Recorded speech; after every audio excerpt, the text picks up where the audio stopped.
ಮನೆಗೆ ಲೇಟ್ ಆಗೋದ್ರೆ ನನ್ನ ಗಂಡ ಸಾಯಿಸೇ ಬಿಡ್ತಾನೆ ಕಣೆ. ಇರು ಗಾಡಿ ಬುಕ್ ಮಾಡ್ತೀನಿ.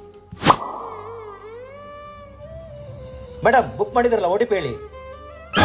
ಆಟೋ ತಾನೇ ಬುಕ್ ಮಾಡಬೇಕು, 2 ವೀಲರ್ ಬುಕ್ ಮಾಡಿದ್ಯಲ್ಲೇ. ಕಮ್ಮಿ ರೇಟ್ ಕಣೆ ಹೋಗೆ. ಕಮ್ಮಿ ರೇಟಾ? Okay sir, thank you.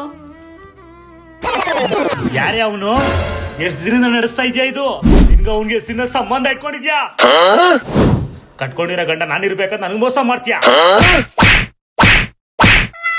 ಬೇಡ ಬೇಡಪ್ಪ, ನನ್ ಗಂಡ ಮೊದ್ಲೇ ಅನುಮಾನ ಪಿಚಾಚಿ. ನಾನೇನಾದ್ರು ಗಾಡಿಲಿ ಹೋಯ್ತು ಅಂದ್ರೆ ಅಷ್ಟೇ ನನ್ನ ಸಾಯಿಸೇ ಬಿಡ್ತಾನೆ. ಜಾಸ್ತಿ ಆದ್ರೂ ಪರವಾಗಿಲ್ಲ, ನನ್ಗೆ ಆಟೋ ಬುಕ್ ಮಾಡು. ಕಡಿಮೆ ರೇಟ್ ಕಣೆ ಹೋಗೆ, ದುಡ್ಡು ಕಮ್ಮಿ ಆಗುತ್ತೆ. ದುಡ್ಡು ಕಮ್ಮಿ ಆಗುತ್ತೆ ಅಂತ ನನ್ ಸಂಸಾರ ಹಾಳು ಮಾಡ್ಕೊಳ್ಳ. ದುಡ್ಡು ಎಷ್ಟಾದ್ರೂ ಪರವಾಗಿಲ್ಲ, ನನ್ಗೆ ಆಟೋ ಬುಕ್ ಮಾಡಷ್ಟೇ. ತಾಯಿ ಇವಾಗ್ಲೂ ನಿಮ್ಮಂತವ್ರು ಬುದ್ಧಿ ಬಂತಲ್ಲ, ನಮ್ಮಿಂದ ನಿಮ್ ಸಂಸಾರ ಹಾಳಾಗೋದ್ ಬೇಡ. ಹೋಗು, ಆಟೋದಲ್ಲೇ ಹೋಗು, ಪರವಾಗಿಲ್ಲ. ನಿನ್ ಗಂಡ ಅಷ್ಟೊಂದು ಅನುಮಾನ ಪಡ್ತಾನೆ. ಅವ್ರು ಯಾರು ಗೊತ್ತಿಲ್ದಿರೋ ಜೊತೆ ಹೋದ್ರೆ ನನ್ ಗಂಡ ಮಾತ್ರ ಅಲ್ಲ, ನೋಡೋ ಜನಗಳು ತಪ್ಪಾಗಿ ತಿಳ್ಕೊಳಲ್ವಾ ಹೇಳು? ಹಂಗನ್ಬಿಟ್ಟು ಜನಗಳಿಗೋಸ್ಕರ ಬದುಕ್ತೀಯ? ಎಲ್ಲ ಕಣೆ, ನಾವು ಜನಗಳ ಮಧ್ಯದಲ್ಲಿ ಇರೋದ್ರಿಂದ ನಾವು ನಮ್ ನಾಡಿನ ಸಂಸ್ಕೃತಿ ಪ್ರಕಾರನೇ ಬದುಕ್ಬೇಕಾಗುತ್ತೆ.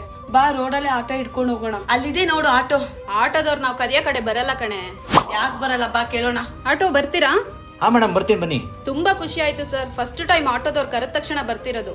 ಮೇಡಮ್ ಎಲ್ಲರೂ ಒಂದೇ ತರ ಇರ್ತಾರಾ? ನೀವು ಕರೆದ ತಕ್ಷಣ ನಾನು ಬರ್ತೀನಿ ಅಂತ ಅಲ್ವಾ? ನೀವು ಆಟೋದವ್ರು ಕರೆದ ತಕ್ಷಣ ಬಂದ್ರೆ ನಾವು 2 ವೀಲರ್ ಬುಕ್ ಮಾಡೋದೇ ನಿಲ್ಸ್ಬಿಡ್ತೀವಿ. ಯಾರೋ ಒಬ್ರು ಬರಲ್ಲ ಅಂತ ಹೇಳೋದು, ಇವಾಗ ನಾನ್ ಬರ್ತಾ ಇಲ್ವಾ?